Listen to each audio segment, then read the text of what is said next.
ನಾಗರಾಜ್ ಅರಿವಳ್ಳಿಯವರು ನನಗೆ ಬಹಳ ಹಳೆ ಸ್ನೇಹಿತರು. ಮೊನ್ನೆ ಹೋದ ಭಾನುವಾರ ಮನೆಗೆ ಬಂದು ಈ ರೀತಿ ಕರ್ನಾಟಕ ನ್ಯೂಸ್ ಬೀಟ್ ಅಂದ್ಬಿಟ್ಟು ಒಂದು ಚಾನೆಲ್ ಓಪನ್ ಮಾಡ್ತಾ ಇದ್ದೀನಿ, ಬರಬೇಕು ಅಂತ. ಖಂಡಿತ ಬರ್ತೀನಿ ಅಂತ. ಕಾರಣ ಇಷ್ಟೇ, ಭೂಪ ಸಂದ್ರದಲ್ಲಿ ಇವತ್ತು ಧೂಪ ಸಂದ್ರ. ಇದು ಭೂಪ ಸಂದ್ರದಲ್ಲಿ ಓಪನ್ ಮಾಡಿದ್ರಿ ನಾಗರಾಜ್ ಸರ್, ಭೂಪ ಸಂದ್ರದಲ್ಲಿ ಓಪನ್ ಮಾಡಿದ್ರಿ ಧೂಪ ಸಂದ್ರ ಅಂದ್ರೆ, ಯಾಕಂದ್ರೆ ಮಾಧ್ಯಮದಲ್ಲಿ ಯಾಕೆ ಧೂಪ ಅಂತ ಹೇಳ್ತೀನಿ. ದೀಪ ಸಂದ್ರನೇ ಶಿವರಾತ್ರಿ ಟೈಮಲ್ಲಿ ನಿಮಗೆ ಶಿವ ಅಂತ ಚಿಳಿ ಹೋಗುತ್ತಂತೆ. ಅದು ಮುಂಚೆನೆ ಬಿಸಿಲು ಬಂದಿದೆ, ಯಾಕಂದ್ರೆ ಈ ತರ ಚಾನಲ್ ಓಪನ್ ಆಗಿರೋದಕ್ಕೆ. ಅಷ್ಟು ಬಿಸಿಲು. ಪತ್ರಿಕಾ ಮಾಧ್ಯಮ ಅಂತಂದ್ರೆ ರಾಜಕಾರಣಿಗಳಿರ್ಬೋದು, ಅಂದ್ರೆ ಭ್ರಷ್ಟರಿಗೆ ಹೇಳ್ತಾ ಇದ್ದೀನಿ ನಾನು, ಒಳ್ಳೆ ರಾಜಕಾರಣಿಗಳಿಗೆ ಹೇಳ್ತಾ ಇಲ್ಲ. ಮತ್ತೆ ಅಧಿಕಾರಿಗಳಿರ್ಬೋದು, ಅದೇ ಭ್ರಷ್ಟ ಅಧಿಕಾರಿಗಳಿಗೆ. ನಾನು ಒಳ್ಳೆಯವ್ರನ್ನು ಎರಡೂ ಕ್ಷೇತ್ರದಲ್ಲಿ ನೋಡಿದ್ದೀನಿ. ಪತ್ರಿಕೆಯವರು ಒಂದು ರೇಟ್ಗೆನೆ ಇಮ್ಮಿಡಿಯೇಟ್ ಆಗಿ ಅವ್ರಿಗೆ ಒಂಥರ AK-47 ಇಟ್ಕೊಂಡಂಗೆ ಲೆಕ್ಕ. ರಾತ್ರಿ ಕೂಡ ಭಯಪಡ್ತಾರೆ.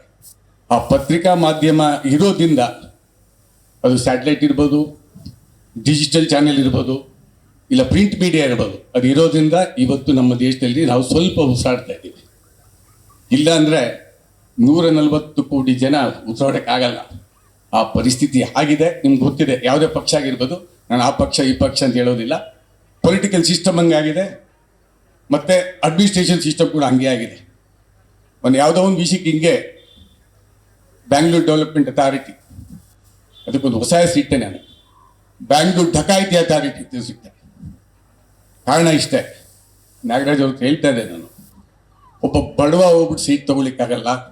ಅಕಸ್ಮಾತ್ ಅವನಿಗೆ ಸೈಟ್ ಬಂದಿದ್ರೆ ಅದು ರಿಜಿಸ್ಟ್ರೇಷನ್ ಮಾಡಲಿಕ್ಕೆ ಲಕ್ಷಾಂತರ ರೂಪಾಯಿ ಕೇಳ್ತಾರಂತೆ. ಅದು ನಾನು ಕಿವಿಗೂ ಬಿತ್ತು, ನಾನು ಕಣ್ಣಲ್ಲೂ ನೋಡಿದೆ. ಈ ಪರಿಸ್ಥಿತಿ ಆಗಿದೆ, ಎಲ್ಲ ಡಿಪಾರ್ಟ್ಮೆಂಟಲ್ಲೂ ಕೂಡ ಈ ಪರಿಸ್ಥಿತಿ ಆಗಿದೆ. ಸೊ ಇದಕ್ಕೆಲ್ಲ ಒಂದೇ ಮದ್ದು ಆಯುಧ ಅಂತಂದರೆ ಪತ್ರಿಕೆಯವರು ಅಂದರೆ ಭಯಪಡ್ತಾರೆ. ಸೊ ಕರ್ನಾಟಕ ನ್ಯೂಸ್ ಬೀಟ್ನಲ್ಲಿ ನಾಗರಾಜ್ ಅವರು ಭಾಳ ಏನಂತೀರಿ, ಆನೆಸ್ಟಾಗಿ ಕೆಲಸ ಮಾಡಿದ್ದಾರೆ ಇಷ್ಟು ವರ್ಷದಿಂದ. ಆನೆಸ್ಟಿ ಭಾಳ important, especially print media, electronic ಮೀಡಿಯಲ್ಲಿ. ಆ ಆನೆಸ್ಟಿ ಉಳಿಸ್ಕೊಂಡಿದ್ದೀರಿ ಸರ್, ನಿಮ್ಗೆ ಒಳ್ಳೇದಾಗಲಿ. I wish you all the best. ಯಾಕಂದರೆ ಆನೆಸ್ಟಿ ಎಲ್ಲಿರುತ್ತೋ ಅಲ್ಲಿ ಯಶಸ್ಸಿದ್ದೇ ಇರುತ್ತೆ. ನಾನು ನೋಡಿದ್ದೀನಿ, ಎಸ್ಪೆಷಲಿ ಪ್ರಿಂಟ್ ಮೀಡಿಯಾ, ಎಲೆಕ್ಟ್ರಾನಿಕ್ ಮೀಡಿಯಲ್ಲಿ. ಎಕ್ಸಾಂಪಲ್ ನಮ್ಮದೇ ಇದೆಯಲ್ಲ, ಗೊತ್ತಿದೆಯಲ್ಲ ನಿಮಗೆ. ಸೊ ಹಾಗಾಗಿ ಇದು ನಡೆಸೋದು ಕೂಡ ಭಾಳ ಕಷ್ಟ ಇದೆ, ಅಷ್ಟು ಈಸಿ ಅಲ್ಲ, ತುಂಬ ಕಷ್ಟ ಇದೆ ಇದು ಸಾಕೋದು. ರೇವಣ್ಣ ಸರ್ ಹೇಳ್ದಂಗೆ ಆನೆಗೆ ನಾವು ಮೇವಾಗ್ತಂಗೆ ಇದು. ಸೊ ಇಲ್ಲಿ ಆನೆಸ್ಟಿನೂ ಬೇಕು, ದುಡ್ಡು ಬೇಕು.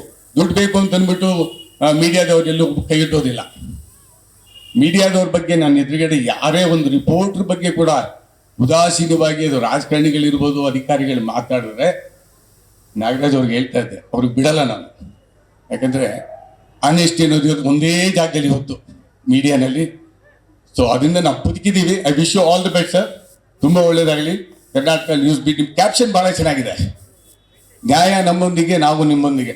ನಾವು ನಿಮ್ಮೊಂದಿಗಿದ್ದೀವಿ ಸರ್, ಎಲ್ಲ ನಿಮ್ಮೊಂದಿಗಿದ್ದಾರೆ. ಓಕೆ, ನೀವು ಎಲ್ಲಿ ತನಕ ಆನೆಸ್ಟಿ, ನೀವು ಏನೇ ಮಾಡಿ, ಏನೇ ನ್ಯೂಸ್ ಮಾಡಿ, ಅದಕ್ಕೆ ನಾವು ನಿಮ್ಮೊಂದಿಗೆ ಇದ್ದೇ ಇದ್ದೀವಿ. I wish you all the best. ಯಾವುದಕ್ಕೂ ಕಾಂಪ್ರಮೈಸ್ ಆಗಬೇಡಿ. God bless you. Thank you so much sir. ನಮಸ್ಕಾರ.